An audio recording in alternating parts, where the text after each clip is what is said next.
Welcome to the second reading of my memoir, The Innocence of Guilt. I omitted to tell you in the first video that the book you see before you at each reading is a longer edition that was self-published for my family and close friends. It was not on any bookstore shelf, just in case you were wondering. These readings are of the much-edited shorter edition. You will not be required to listen to me reading a 700-page manuscript. Part 1. What has gone so wrong with my safe little world? I nurture a suspicion that guilt must have been my early clothing, not gently caressing me, but weighing me down. A heavy, ill-fitting garment offering me scant protection and possibly already worn by those who came before me. Halloween night, 1942. As a maternity patient in St. Mary's Hospital in Pope's Lane, the hospital where before her marriage she worked as an operating room nurse caring for the war wounded, my mother's long labour with me almost ended with a risky, crude forceps delivery. An air raid was underway. Did she really want this baby? She told me that no one at that moment cared about the new life coming into the chaos of war. Their own lives were probably of more importance. The lights were out. Nurses scooped up as many babies as they could carry in their aprons and hurried for safety down to the underground lower levels of the building. So my mother immediately sensed the burden she became by insisting on a natural birth. Some brave nurse or doctor risked their life to stay with her and welcome me into this world, no matter how long it took. A birth is a glorious event, even if the first sound to reach my tiny ears was the whining, undulating noise of an air raid siren. I'm sure that my mother didn't have any thoughts of guilt or any of its relatives as a legacy to be handed down to her tiny 5-pound baby girl.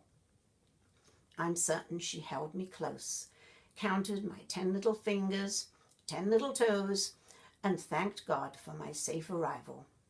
She knew nothing of my future and what would try to claim me.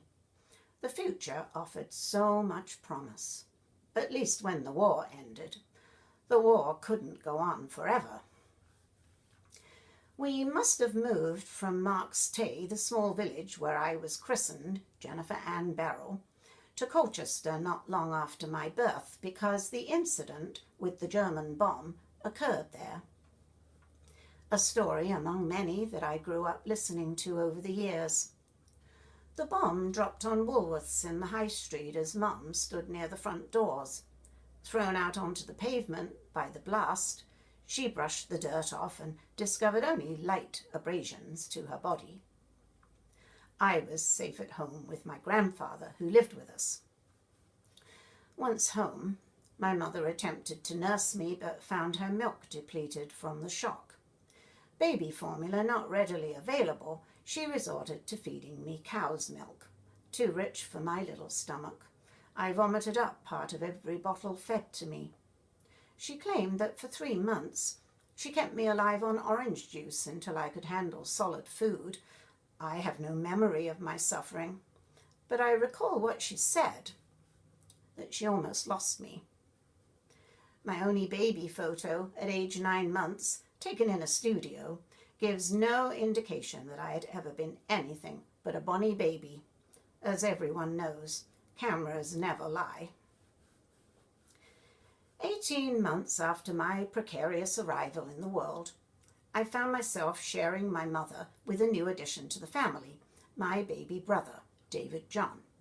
He came into this world in an uneventful fashion on April 27th, 1944. Before the age of 3, my memories are sporadic.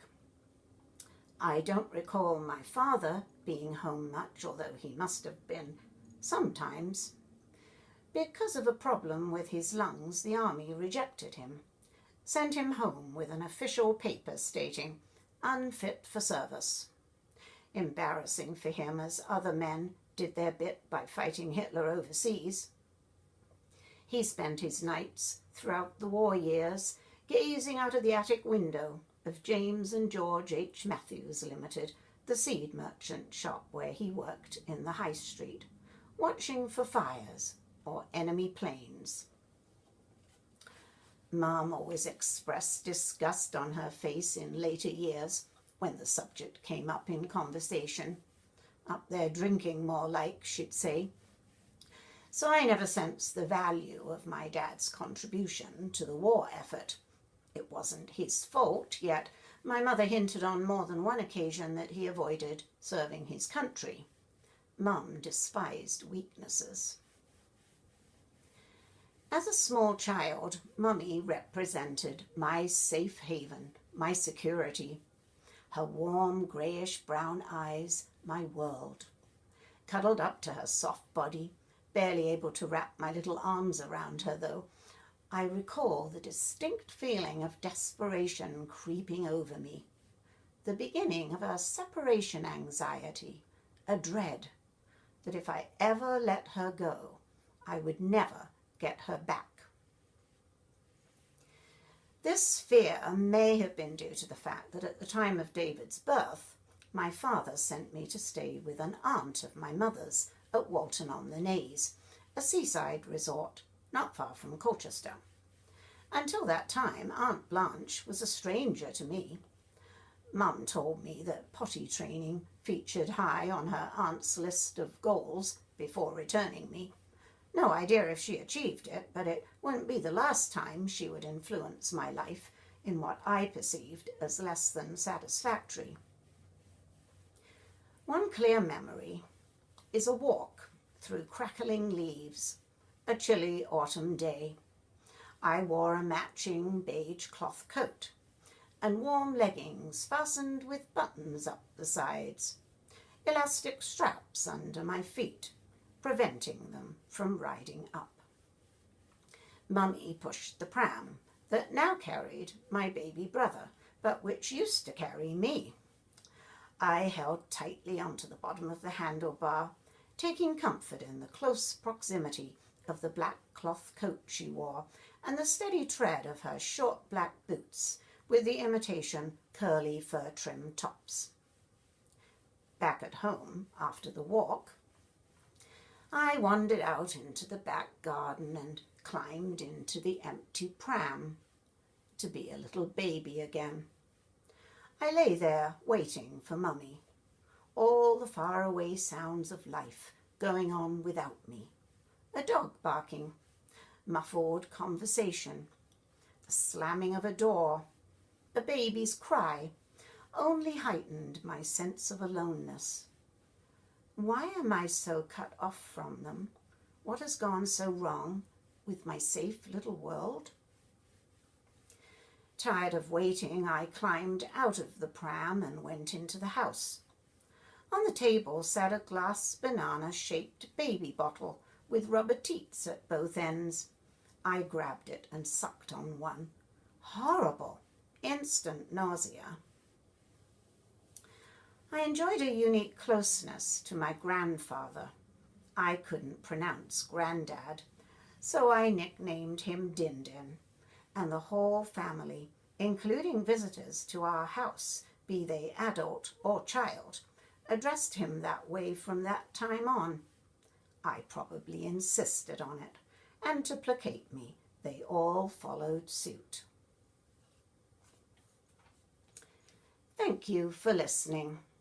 Please feel free to subscribe, like, or comment on this reading, and hopefully you will tune in to the next one. Bye for now.